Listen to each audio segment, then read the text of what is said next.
Hello friends, जय माता दी। कैसे हैं आप सब? A very good morning to all. आज मैं आदित्य आप सभी के सामने अपने चैनल का एक नया वीडियो लेके उपस्थित हुआ हूँ। इस वीडियो में हम जानेंगे कि इस साल जो शरद नवरात्र आ रहे हैं उनका क्या महत्व है। इस साल जो शरद नवरात्र हैं वो बहुत ही शुभ संयोगों में आए हैं। 58 सालों के बाद ऐसे शुभ संयोगों में नवरात्र आए हैं जो बहुत ही दुर्लभ हैं। इस बार नवरात्र 17 अक्टूबर 2020 से शुरू हो रहे हैं और 25 अक्टूबर 2020 को संपूर्ण होंगे।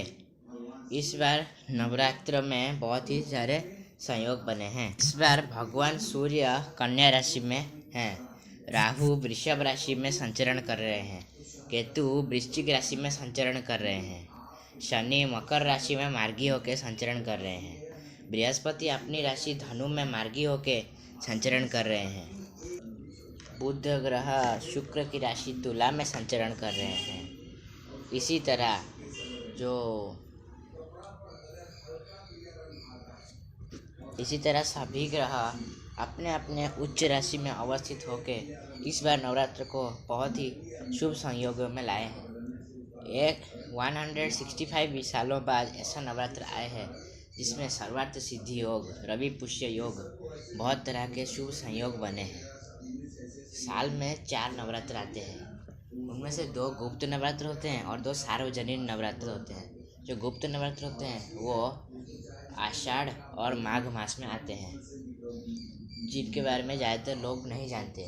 बाकी जो नवरात्र होते हैं वो है सार्वजनिक नवरात्र, जो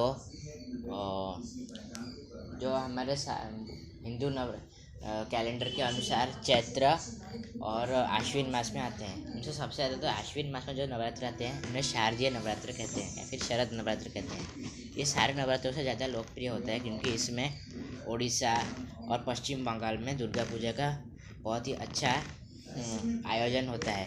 इसमें 5 दिनों तक 5 दिनात्मक दुर्गा पूजा का भी विधान आता है। नवरात्र शक्ति साधना का एक प्रमुख उत्सव है। इस बार भी हम सब ने अपने घर में माता रानी को बुलाने, माता रानी को मनाने और अपने घर लेके आने की सारी तैयारी पूरी कर ली है। इस बार हम माता रानी का आगमन जैसे इस मतलब शास्त्रों में बताया गया है कि माता रानी के नवरात्र जब से शुरू होते हैं उस दिन, उस पर्टिकुलर दिन के अनुसार माता एक वाहन पे आती है और एक वाहन पे जाती है। अगर नवरात्र मंगलवार या शनिवार पे शुरू हो तो माता घोड़े पे आती है। अगर नवरात्र बुधवार से शुरू हो तो माता नौका पे आती है। इसी तरह नवरात्र जिन जिन दिनों में आते हैं उन दिनों का एक एक खास वाहन होता है। लेकिन इस बार क्योंकि नवरात्र शनिवार से शुरू हो रहे हैं तो माता घोड़े पे आ रही है। माना जाता है कि जब भी माता घोड़े पे सवार होकर आती है तो विश्व में महासंग्राम का नौबत आती है।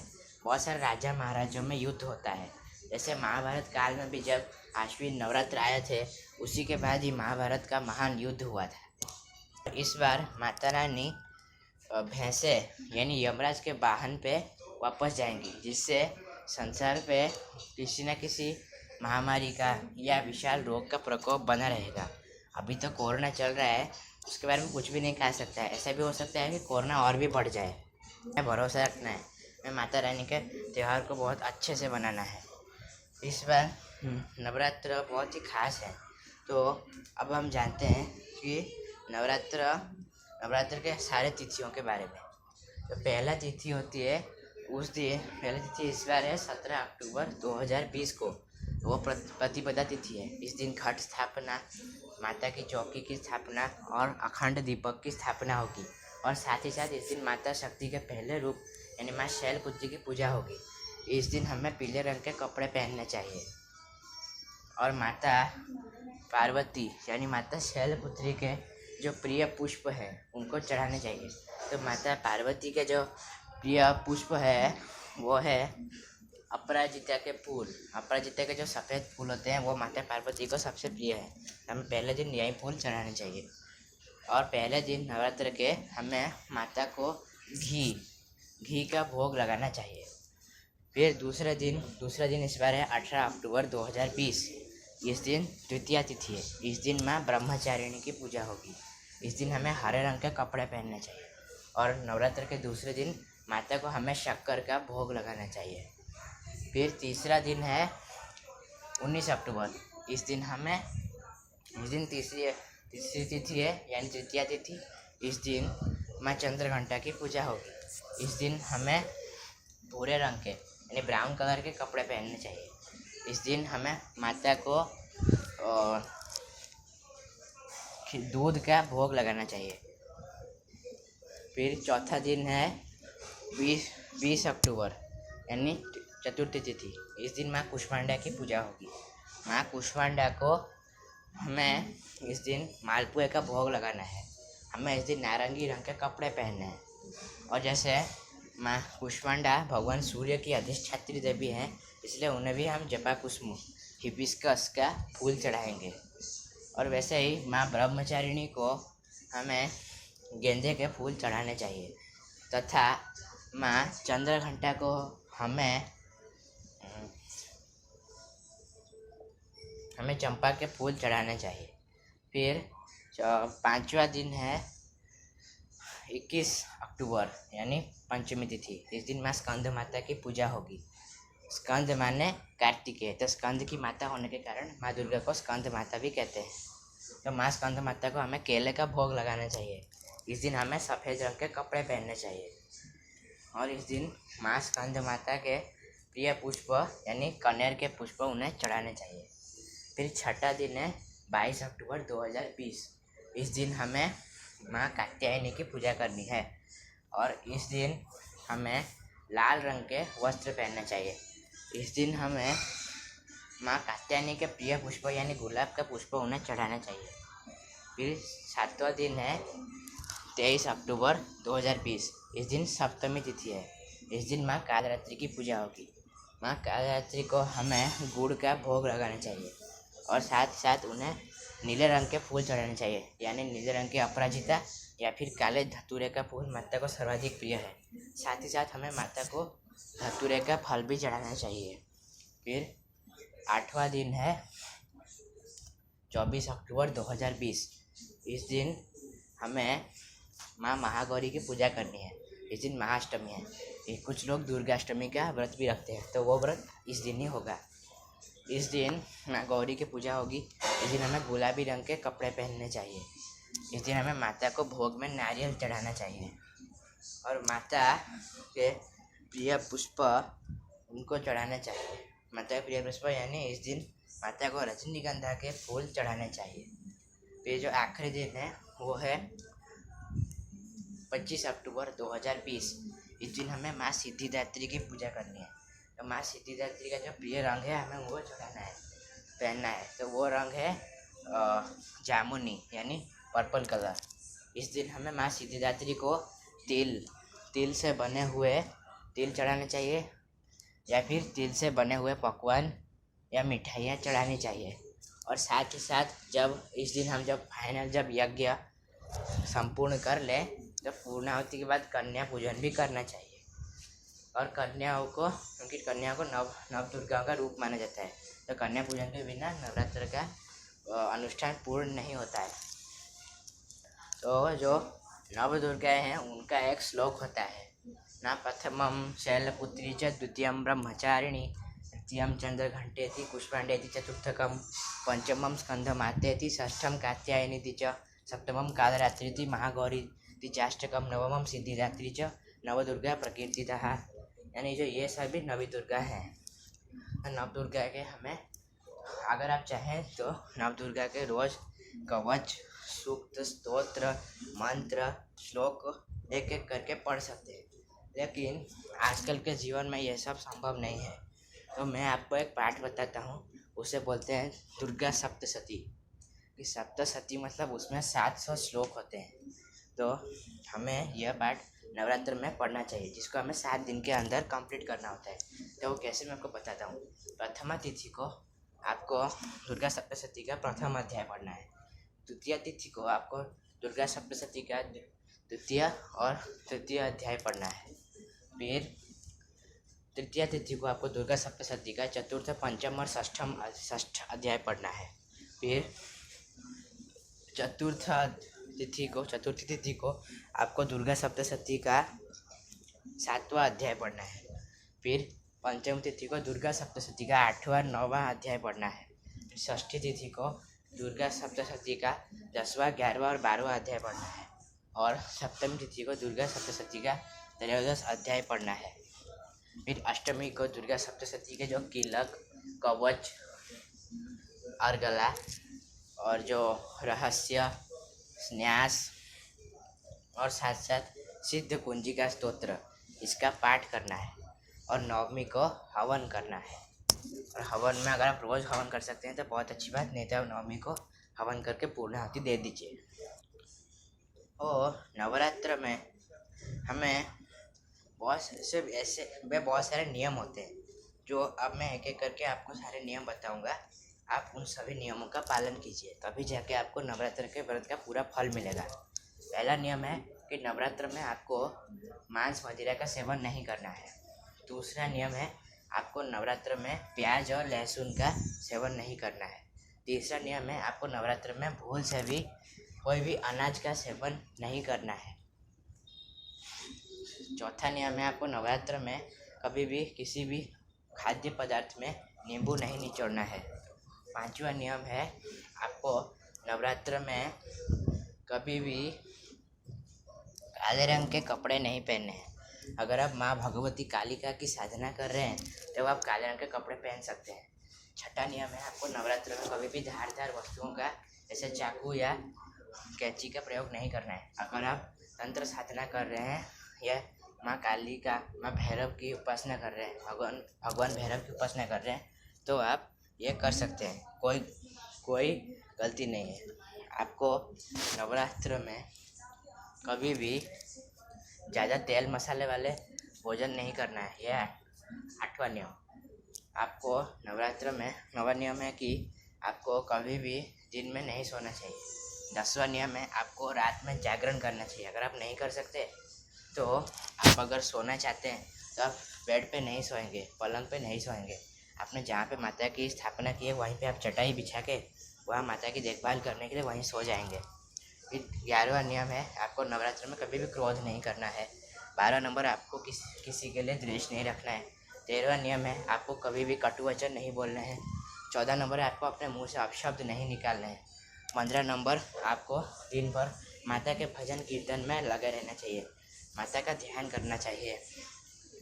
16वां नियम यह है कि आपको कभी भी स्त्री पुरुष का संग नहीं करना चाहिए। आपको संभोग और सहवास से दूर ही रहना चाहिए, कि अगर आप ऐसा करते हैं तो माना जाता है कि इस समय जो भी शिशु जन्म लेता है उसके कुंडली में ग्रहों की उथल पुथल की स्थिति होती है, जो उसके भाग्य के लिए अच्छा नहीं होता। तो आपको कभी भी ऐसा नहीं करना चाहिए।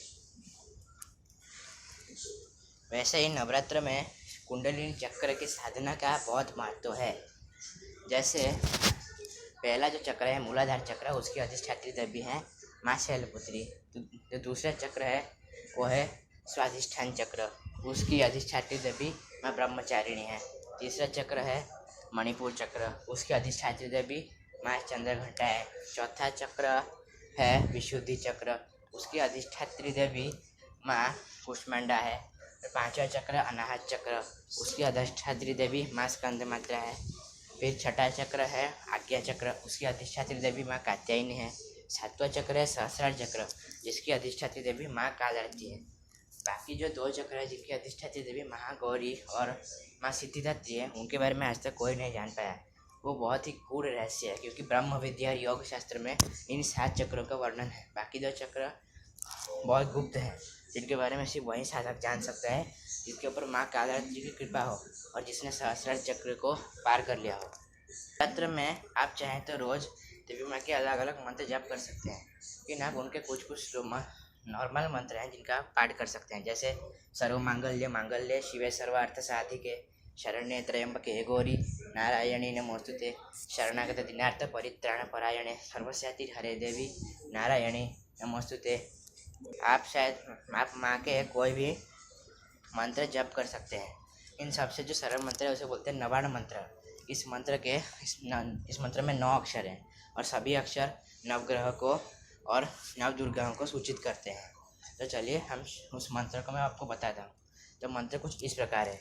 ओम ऐं ह्रीं क्लीं चामुंडाये विच्चे। आपको इस मंत्र को आप जितने बार जप कर सकते हैं उतने बार कीजिए। अगर आप अगर आप पूरे ब्रह्मचर्य का पालन कर पाएँ, नवरात्र के सारे नियम का पालन कर सकते हैं, तो मैं आपको यह सलाह दूंगा कि आप नवरात्र के 9 दिनों में इस मंत्र की साधना कीजिए। आप इस मंत्र को 1,51,000 बार जप कर लीजिए। जब आप इसका जप कर लेंगे तो यह मंत्र सिद्ध हो जाएगा। फिर इसको सिद्ध करने के बाद फिर आपको दशांश हवन करना पड़ता है। फिर नवमी के बाद में जब आप हवन कर रहे होंगे तो इसी मंत्र का जो दशांश मतलब 10%, अगर 1,51,000 आप जप करेंगे उसका 10% आपको यज्ञ में आहुति देनी है, घी और क्या बोलते हैं उसे, और हवन सामग्री से।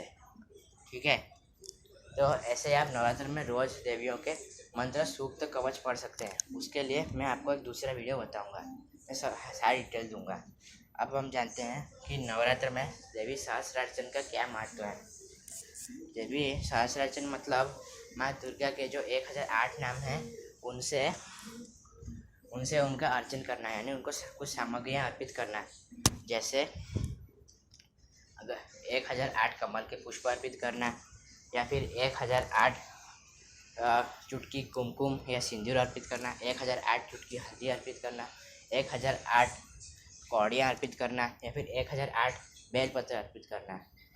ये मतलब उसके जो एक एक मंत्र है उस मंत्र को एक एक मंत्र पढ़ के एक एक पुष्प अर्पित करना है। यही सहस्रार्चन श्री राम ने रावण के युद्ध से पहले किया था, जब उन्होंने संकल्प लिया था कि वो 1008 दुर्गा माँ के नाम से 1008 उन्हें पुष्प समर्पित करके उनका सहस्रार्चन करेंगे।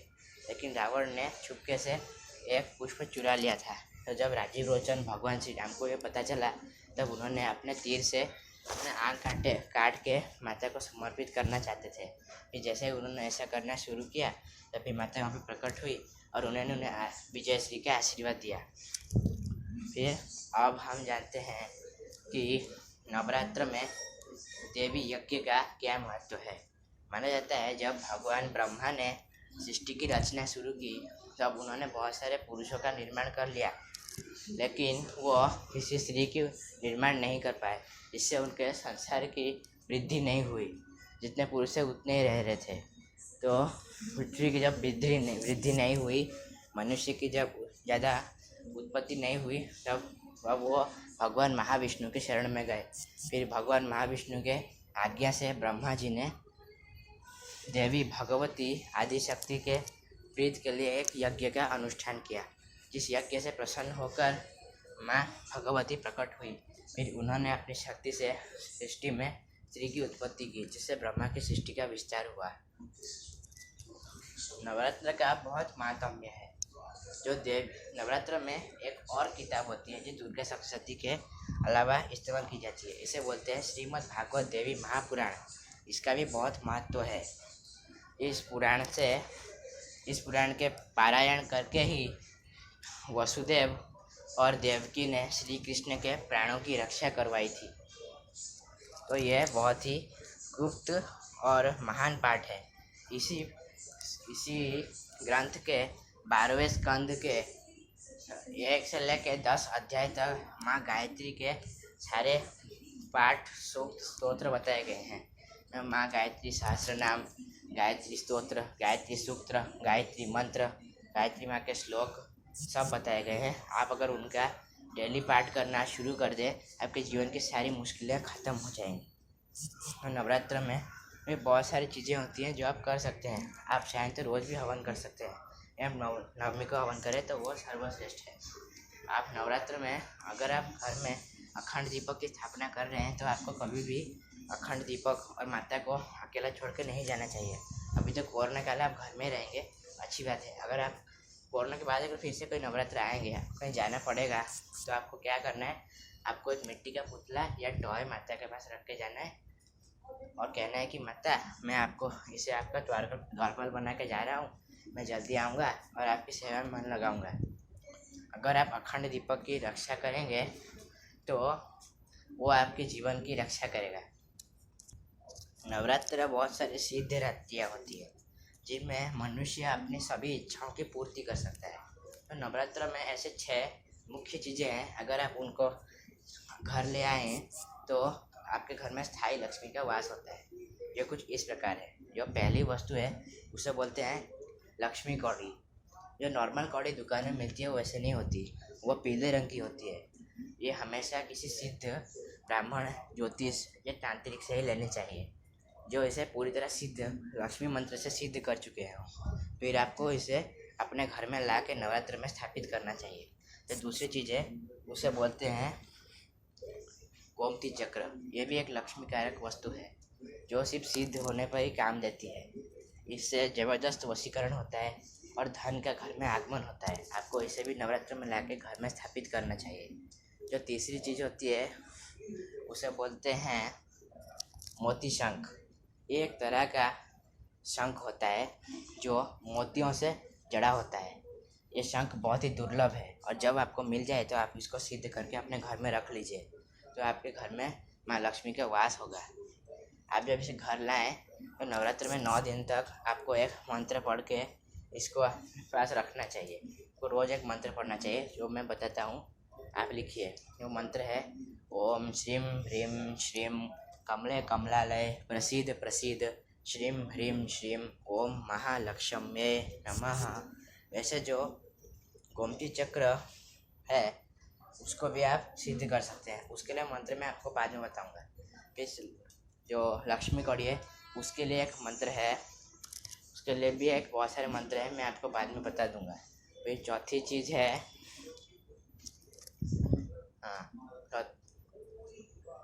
चौथी चीज़ होती है हत्ता जोड़ी। ये एक स्पेशल टाइप की जड़ है जो बहुत ही दुर्लभ है और बहुत कम मिलती है। तो आप इस जड़ का पूरा उपयोग करें। इसके बारे में आपको मैं डिटेल वीडियो बाद में बता दूंगा। अगले वीडियो में आपको मैं नवरात्र में रोज़ करने वाले उपाय सब बताऊंगा, ठीक है, फल भी बताऊंगा। शायद आपको ये जानकारी अच्छी लगी होगी। जय माता दी। धन्यवाद आपका। जय माता दी। नवरात्र की हार्दिक शुभकामनाएं।